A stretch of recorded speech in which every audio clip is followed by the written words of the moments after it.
A girl out here on social media has put out a video on Prophet Lovy Elias. And this particular video that she put out, she accuses him of being a machitsot. That the man them was busy on the side with her while lying and claiming that, you know what, I don't want to get too much into that. I thought it was quite an interesting poll. It tells you how does the manipulation happen that goes on here. One particular portion of the video is this here. I go on a trip with him and he is interested in engaging in some sexual acts. And I told him no. Now, you might be wondering, okay, if these people were busy on the side, were they not busy in bedroomings and all those things? They were, but the kind that she's talking about here are very specific. They are a different kind, and it is what happens after that tells you what kind this is. With him, and he is interested in engaging in some sexual acts. And I told him no, like I'm not doing that right now. And then there was another trip that happened where some things. Okay, she shows receipts. The girl is showing you right there. That's her. And you can see where this was. Oh, this is an interesting trip right here. This trip is very interesting because I see Harare right there. So this seems to have been a trip. I'll need to search to see, to make sure, because this date looks familiar.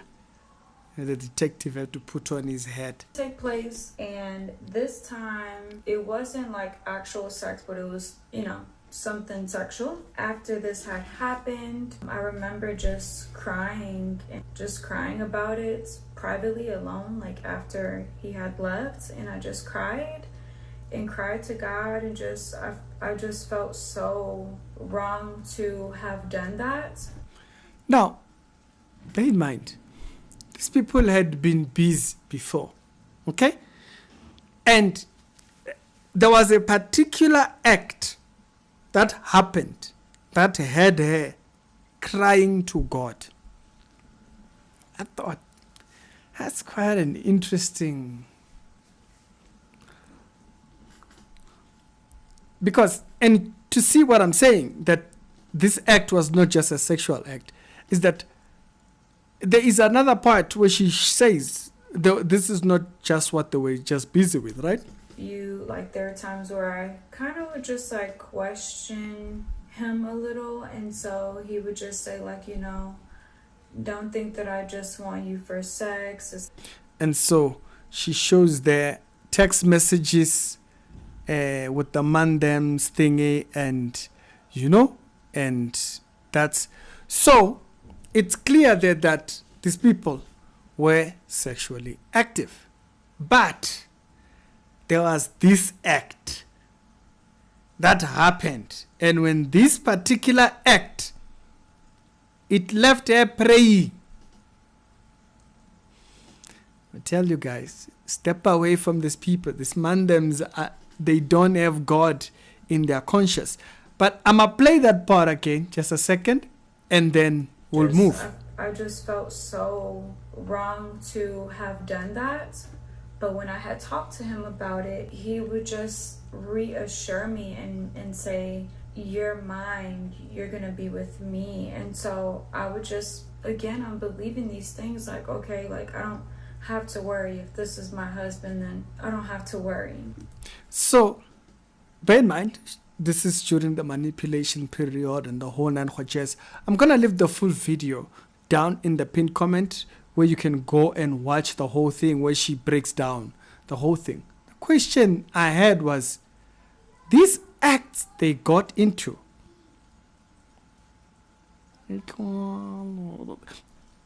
let those that have an ear hear. But anyways, I'm going to move on to the next part. Showering me with all this love and attention, and all the nine.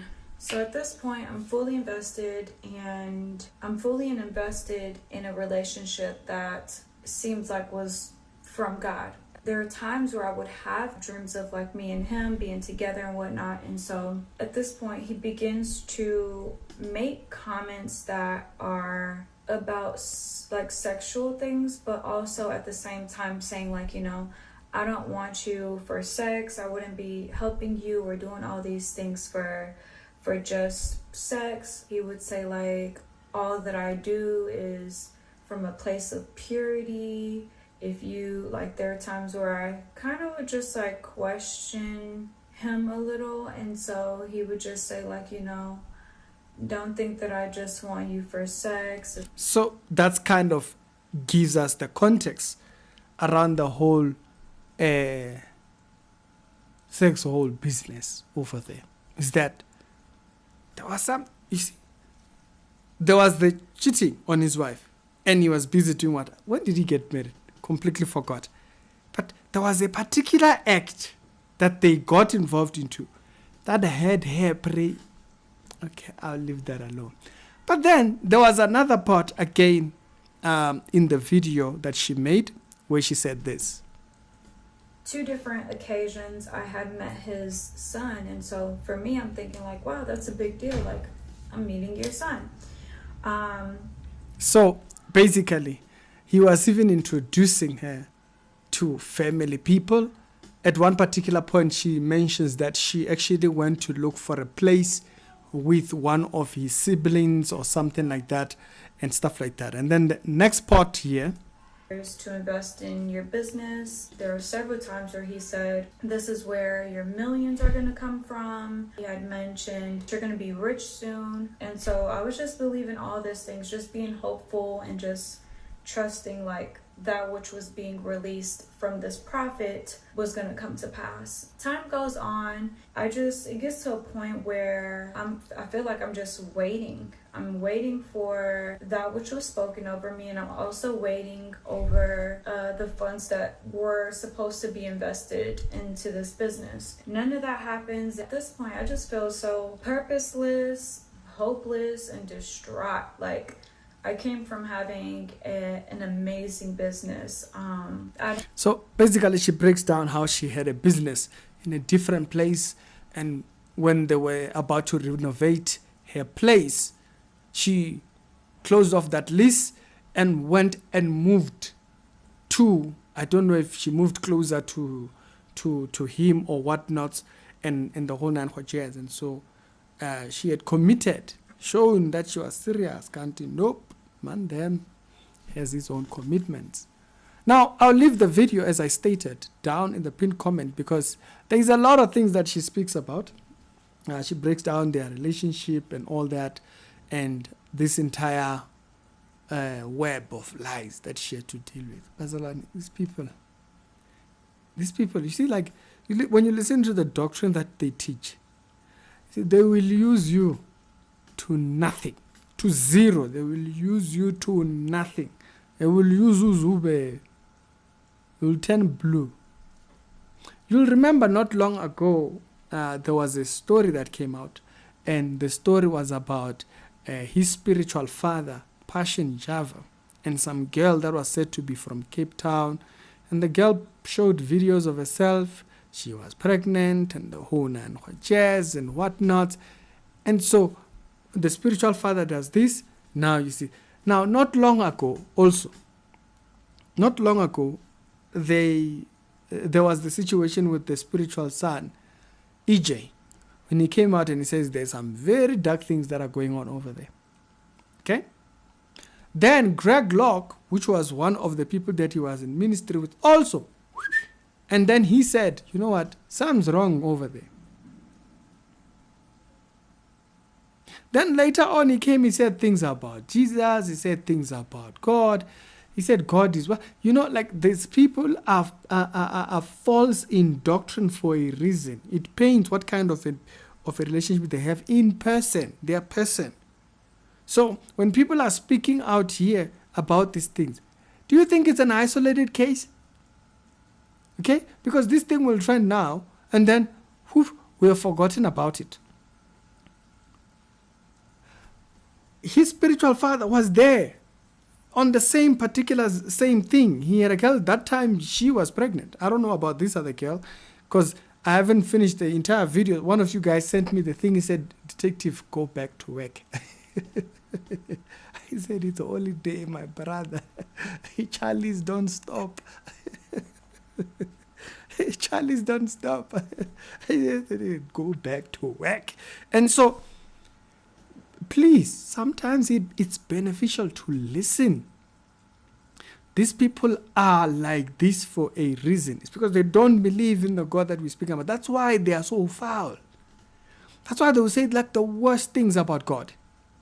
While claiming to be Christian, while claiming to hold the Bible, while claiming to value the Bible, they'll say some of the worst things that you listen to and you're like, but how does a person who's a Christian think and say that? It's because here we are dealing with something else. Here we are dealing with something else. Imagine this person, he was doing this, at that time he's married. He's even introducing the girl to his sons, according to the girl.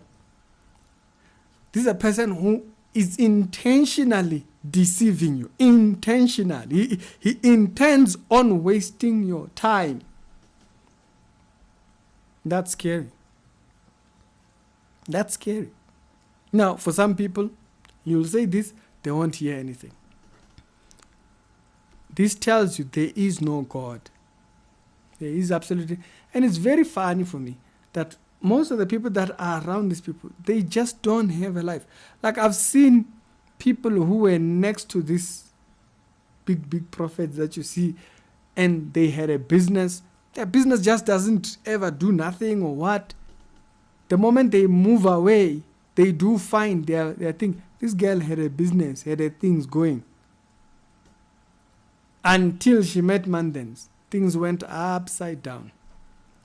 Not long before that, there was an audio that came out. You'll remember that. Do you remember that audio that was exposed of him talking to some person? It sounded very weird. Like how many things need to come out before some people wake up? Strict reality show, we do daily Christian commentary videos. How some people really wake up? Because how many of them? How many? One person. Pastor, over the last 3 years, how many charlatans have been exposed? Like clear exposed on video. What? How many?